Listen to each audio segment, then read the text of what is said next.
Welcome to the Virginia Tech Intramural Sports Softball Preseason presentation. We are excited that you are a part of our Intramural Sports program, and we look forward to working with you and your team this year.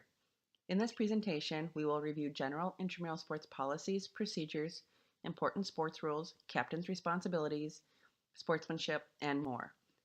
As team captains, it is your responsibility to share all of the information presented in this video with your teammates. Please feel free to send them the link to this presentation to view on their own time. We would like to thank Fox Ridge Apartment Homes for sponsoring this year's captain's presentations and for the coveted Intramural Sports Championship t-shirt that all team sports winners receive. As a team captain for your intramural sports team, it is important that you understand your role on your team and within the intramural sports program. You are responsible for the recruitment and organization of your team. Please make sure that all team members are eligible, are notified of the sports rules, intramural sports policies and procedures, any communication and information coming from the intramural sports office, and when and where they are scheduled to play. All information can be found on the intramural sports website and within the Fusion IM portal. Having all teammates' cell numbers and emails will help you to be able to communicate with them in a timely fashion and provide updates for everyone. As a team captain, you are responsible for being familiar with all intramural sports game rules, policies, and procedures, as well as representing your team when discussing rule interpretations and player eligibility with intramural staff.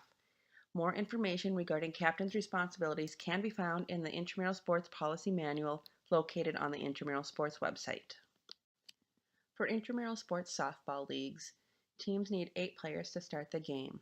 Teams with fewer than 8 players have a 10-minute grace period to get enough players checked in and on the field to play. All players must have an intramural full membership and be added to the team roster prior to starting the game. All players must be checked in with intramural sports staff and show their Hokie passport. It is important for all team members to show up at least 15 minutes early to start the games on time. If one team is present at the start of the game and the opponent does not have the minimum number of players to play, the team present will have the option to start the game ahead by the score of the mercy rule, which is 10 runs for softball. However, the team may also elect to have the game started with a 0-0 score if the opponent shows up prior to the end of the grace period. After the grace period ends, teams without the required number of players will forfeit the game. A double forfeit is called if neither team has enough players present and checked in to start the game at the end of the grace period. Teams that forfeit will be removed from the league and may be replaced with a team from the waiting list if the team does not pay the forfeit reinstatement fee of $20 on Fusion IM within 2 days after the forfeit. Always show up for games unless you are contacted by the intramural sports office. If your team knows that you will not have enough players to play in a game, you can log into Fusion IM, click on the game in your schedule you wish to forfeit, and click on the forfeit button. This will notify our intramural sports office and your opponent that the game will not be played. We greatly appreciate you using this feature as early as possible to notify us of any forfeits for your team. Team rosters. Players may be added to the roster online on Fusion IM before or when they check in for a game. There is no game limit to set your team roster, so players can be added the entire season, including playoffs. Many times there are free agents available to play, and captains can find them on Fusion IM and invite those players to join their team at any time during the season. The intramural sports full membership must be purchased prior to registering a player to the roster. Players may only play on one men's or women's team and one co-rec or open team. Players are locked on the team roster 3 weeks after the season begins, and players may not be removed to be added to another team after that 3rd week of games. The roster restrictions for softball are as follows. There may be a maximum of 3 varsity players per team, not including softball or baseball players. There may be a maximum of 3 club softball or baseball players per team with an unlimited amount of club players from any other sports. And as always, professional athletes are ineligible to compete in intramural sports. If you suspect that a player is ineligible, you may file a protest with the intramural sports office. Player eligibility and rule misapplications are the only valid protests allowed. An eligibility protest may be made at any time before, during, or after a game, as well as any time during the sports season. A rule protest must be made prior to the restart of play, otherwise the request will be denied. The rule protest must be made immediately at the time of the official's call. Captains may file a formal protest in the Intramural Sports Office with a protest form in 135 War Memorial Hall by 12 p.m. the next day after the game is played, with a $10 protest fee. If the protest was found to be correct, the fee will be refunded. If incorrect, the fee is lost. All league schedules, rosters, game results, and league information are posted on the Fusion IM portal. Log in to see your team and league information. We may contact teams to fill in spots if teams are dropped from the league, so please check your email regularly and respond to our messages when we ask you to. These games are extra games on top of what your team is originally scheduled for, so please still show up for your regularly scheduled games. The Intramural Sports Mission Statement says that it is the mission of the Intramural Sports Program under the Department of Recreational Sports at Virginia Tech to provide a wide range of individual and team activities at both the competitive and recreational level to students, faculty, staff, and other members of the university community. Our purpose is to provide exercise, recreation, and fun to our participants in a relaxed yet structured environment. Intramural sports are a crucial element of the student life experience because they promote and reinforce teamwork and personal accomplishment, mutual respect and integrity, competition and recreation, as well as skill and exercise. Everyone is encouraged to play to the best of their abilities. However, a win-at-all-costs attitude is inappropriate and strongly discouraged. The genuine value of intramural sports comes from the opportunity to participate, not from winning. Sportsmanship involves respect for all participants, officials, scorekeepers, intramural sports supervisors, and fans. To encourage sportsmanship for all intramural sports activities, a team sportsmanship rating has been developed to encourage proper sporting behavior during all intramural contests.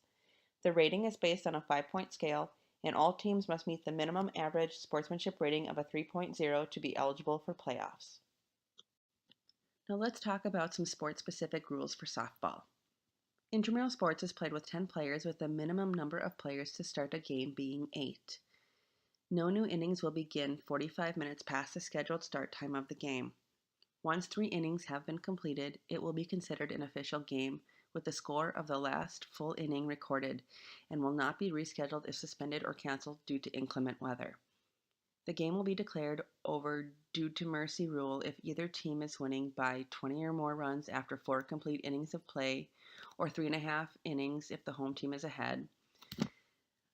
Mercy rule will also be called if the score is 15 or more runs after 5 complete innings of play, or 4.5 innings if the home team is ahead, as well as 10 or more runs after 6 complete innings of play, or 5.5 innings if the home team is ahead.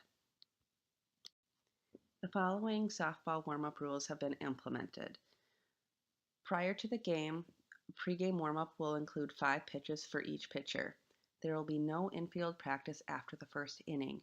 Between innings, pitchers are allowed 1 pitch to warm up. When a new pitcher comes into the game, they are allowed 5 pitches for the warm-up. The ball is out of play when the ball is outside the light poles outside the foul lines or the painted lines. Balls hitting the light poles located in fair territory are played as usual but cannot be caught for an out. Overthrows will result with runners being awarded 2 bases from the last base gained when the ball left the thrower's hand. If a player catches a fly ball in a playable territory and carries it into an out-of-play area, the runners will advance 1 base. If the act is intentional, the runners will advance 2 bases. The batter and any runners will be awarded 2 bases from the base occupied prior to the pitch if the ball bounces over, rolls under, gets stuck under the fence, or hits the fence and rolls out of play. If a player intentionally knocks a fence down to interfere with play, the batter and any runners are awarded 3 bases from the base occupied prior to the pitch. The ball is out of play when the ball is outside the light poles outside the foul lines or the painted lines. Balls hitting the light poles located in fair territory are played as usual but cannot be caught for an out. Overthrows will result with runners being awarded 2 bases from the last base gained when the ball left the thrower's hand. If a player catches a fly ball in a playable territory and carries it into an out-of-play area, the runners will advance 1 base. If the act is intentional, the runners will advance 2 bases. Next, we will go over pitching rules. The pitcher must have both feet on the ground and at least 1 foot touching the pitcher's plate and come to a complete stop with the ball in front of the body and the body facing the batter in order to be considered in the pitching position. The pitch must be delivered underhand with an arc of at least 6 feet, but no more than 12 feet above the ground, and be released at a moderate speed. No pitch shall be declared when a base runner is called out for leaving a base too soon. The pitcher pitches during the suspension of play.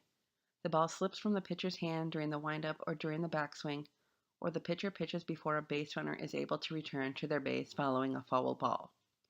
An illegal pitch shall be declared when a pitcher throws to a base other than home while a foot is on the plate or delivers any pitch not in accordance with the rules. In these instances, unless the batter strikes the pitch, it shall be called a ball. Otherwise, it is a legal pitch and all the resultant action will count. The batting rules are up next.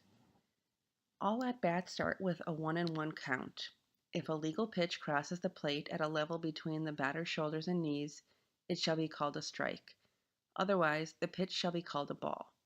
Batters hitting a second foul ball following the first strike will be called out. For instance, if a batter hits 3 fouls, they are called out.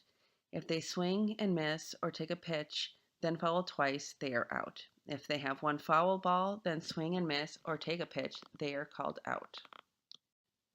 Base runners may leave the base as soon as the ball is hit or the ball crosses home plate.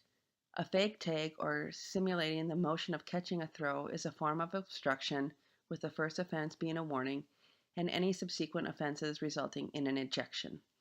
If a base runner goes out of the base path to avoid being tagged, he or she is out. A player is not required to slide into a base. However, a player may not deliberately crash into a fielder who is attempting to make a play. In this case, the runner is out and the ball is dead. Any flagrant action will result in an ejection. In co-rec softball, the batting order must alternate between male and female. If a team plays with 9 players, an out will replace the 10th batter. When a female is up to bat, all outfields must be behind the 180-foot arc at the time the ball is contacted.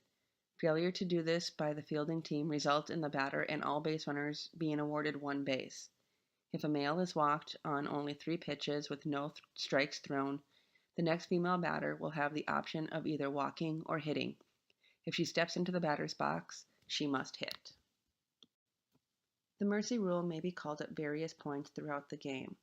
If a team is up by 20 or more runs after 4 innings, or 3.5 innings if the home team leads, if after a 5th inning a team is up by 15 or more runs, mercy rule may be called, or at 4.5 innings if the home team leads. And the mercy rule may also be called if a team is up by 10.5 runs after 6 complete innings, or 5.5 innings if the home team is ahead. Lastly, please keep in mind that all softball contests will be governed by the National Federation of State High School Association slow pitch rules, unless we have specifically adapted a rule for our campus, in which case the rule is outlined in the rule sheet posted on our website. All softball games will be played at the SRA fields. Practice and game equipment is provided, however, we encourage you to bring your own baseball softball glove if you have one.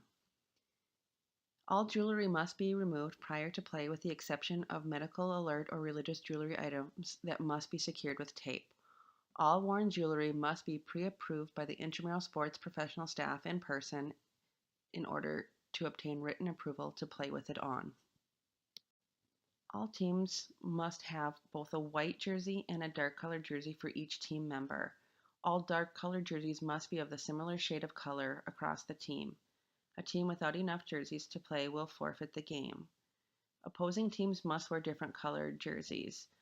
Captains will determine who will wear the alternate color, and if no agreement can be made, both teams will forfeit the game. All softball players must have jersey numbers on both their white and their dark colored jerseys. These numbers must be 1 or 2 digit whole numbers, and each team member must have a unique number. Taping is not allowed, however, you may use a Sharpie marker or any other type of paint on your shirt in order to make the numbers visible. There are times when the weather does not cooperate and decisions on game status will need to be made by the intramural sports staff depending on inclement weather. We will make a decision by 4:00 p.m. daily for the first scheduled game of the day. After 4:00 p.m., the game status is determined by the staff on site and games will be scheduled according to the current and forecasted weather.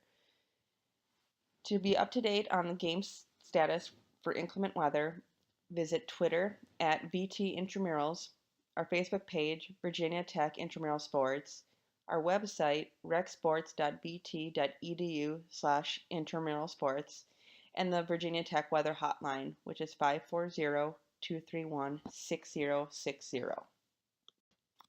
The important dates for the 2018 Spring Softball League are as follows. Regular season starts Monday, March 19th. The regular season ends Thursday, April 5th. Playoff brackets will be posted Saturday, April 7th, with the playoffs beginning Sunday, April 8th. Championship night, presented by Foxbridge Apartment Homes, will be Thursday, April 26th. If you have any questions, please see the Intramural Sports website at recsports.bt.edu/intramuralsports. You can find information on sports rules, intramural sports policies and procedures, as well as visit the Fusion IM portal for all teams, where you can find your roster information, game schedule, results information, and you may contact our office if you still have questions. Good luck, have a great season, and thank you for helping to make our Virginia Tech Intramural Sports program one of the finest in the country. Thank you to our sponsors for Virginia Tech Intramurals, Domino's Pizza for our championship nights, Foxbridge Apartment Homes for sponsoring our championship t-shirts, and for PK's Bar and Grill for sponsoring the University Sports Officials Association.